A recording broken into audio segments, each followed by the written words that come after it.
And Caitlin has the ability to make up to $500,000 just in WNBA wages this year. So, of course, they're just looking at a base which is collectively bargained. And actually, it's low because she's the #1 pick. She'll make a little more than that. But she also has millions and millions of dollars of endorsements. She's actually, because she declared to become pro, her endorsements are higher in dollar value. She has a global platform now, not just a U.S. platform. So she's going to do just fine, as will the top players in the league, as every league does. Also, there's comparison. Picture this. Alarms blaring, coffee flying, spreadsheets having a full meltdown as the WNBA wakes up to its biggest plot twist yet. The commissioner's reportedly stressed, Nike's laughing all the way to the bank, and Caitlin Clark is casually rewriting the rulebook with a record-breaking ad that exposed an issue nobody wanted to admit.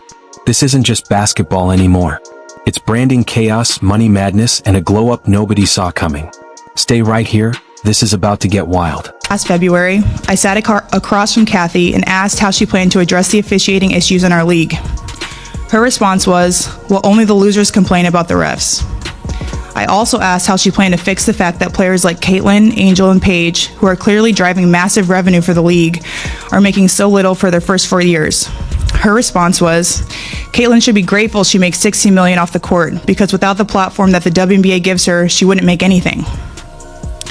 And in that same conversation, she told me players should be on their knees thanking their lucky stars for the media rights deal that I got them. Now, we all know Christmas morning 2025 was supposed to be that annual ceasefire, where sports executives pretend they're normal people, sip cocoa, and don't spend their spare time rehearsing corporate talking points in the mirror.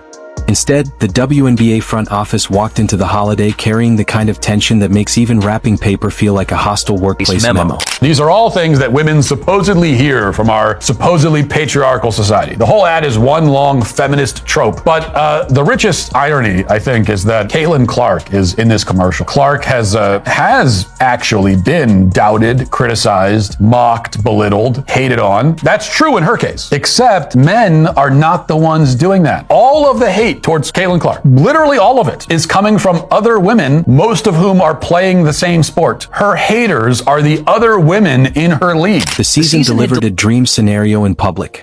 Viewership surged and attention spiked. But behind the scenes, it was a nightmare because every week brought a new argument about physical play and another round of public comments that landed like bricks. Cathy Engelbert, the commissioner of the league. Doggy, Peter, Monica, let me say for the record, you should resign. You need to resign. Period.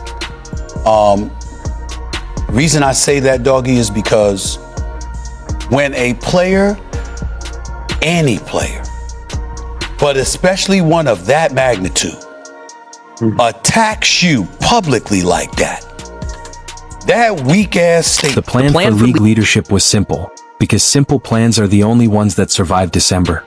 Let the news cycle drift toward the NBA's Christmas slate, the NFL's late-season chaos, or literally anything that didn't involve the internal politics of women's basketball. Nike's finally going all in on Caitlin Clark, and it happens with a Christmas Day commercial drop. Really a fantastic ad all around, and speaks to the appeal of Clark, and speaks to, I think, the efforts that are going to be put into her from a marketing standpoint, not to mention the importance of 2026, the season for her and the season for the WNBA, when you dial yourself back a second or pull yourself back from the immediacy of the ad and realize, for a few hours, it almost worked, which probably felt like a victory in a year where silence became a luxury item. Then a notification dropped at the worst possible moment, when the sports world was still half asleep and families were still pretending they liked each other. The notification didn't come from the league, which at least would have been rude in a familiar way. It didn't come from a highlight account posting a mid-range jumper montage. It came from Nike, the brand equivalent of a spotlight that doesn't ask permission before it flips on. The post was a short commercial starring Caitlin Clark, and it managed to do what most scandals fail to do. It didn't just create conversation. It reordered the power structure. A sneaker triggering executive panic sounds ridiculous, until it becomes obvious this was never about sneakers. Sneakers are just rubber and marketing poetry. This was about who gets to decide what the league is. For decades, the WNBA has operated under a very specific philosophy, one that sounds noble on paper and complicated in practice, because it insists the league comes first. The collective is the shield. No single player is supposed to grow larger than the organization. Commissioner Cathy Engelbert has been tied to that league-first philosophy like it's a seat belt. Her job isn't just to promote basketball, it's to maintain a structure that keeps owners calm, players mostly aligned, and sponsors confident the product won't turn into a daily reality show. That logic works beautifully, right up until the spotlight decides it likes one person more than the institution that installed the light fixtures. But the ad drops and it says from anywhere is kind of the tagline. Nike puts it out today. Merry Christmas, everyone, by the way. And you know, it starts with someone speaking to Caitlin Clark as she's shooting outside. Young girl. Hey, Caitlin, can you make it from there? And that's kind of the theme. Can you make it from there? With the music playing underneath, and you'll see Caitlin, backing up. Caitlin Clark has been the perfect storm for this system. She arrived with a built-in audience that never asked to be introduced to the WNBA's traditions or its internal hierarchies. She arrived with a style of play that translates instantly to casual fans, because long-range shooting is the universal language of modern basketball. And she arrived with corporate backing that treats her like a once-in-a-generation marketing asset, not a rookie learning the professional game. The league can preach collective identity all it wants, but collective identity gets very quiet when one individual is putting up numbers that overwhelm everything else in the room. The commissioner has tried to frame this era as a moment of leadership and growth, which is what executives say when they're standing near a fire but would prefer everyone focus on the future.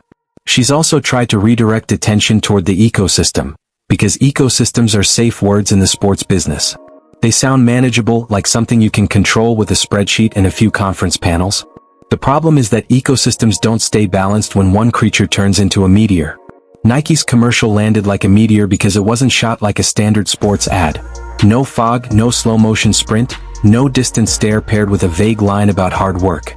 Nike just released a brand new commercial featuring Caitlin Clark and her new Kobe shoe that she released today. And I saw this commercial yesterday on social media. I thought it was so cool. There's a shot when she's in the locker room and she opens her eye and it like turns into what looks like a snake eye, but when you zoom in, it's actually the Kobe logo in her eye. And as you know, Kobe's nickname was the Black Mamba. I just felt like across the board, this commercial was a 10 for 10. And a lot of people have been getting on Nike because they don't feel like they have been promoting. This thing looked like a mini blockbuster, glossy production, dramatic atmosphere, celebrity cameos, screaming mainstream culture instead of niche sports marketing.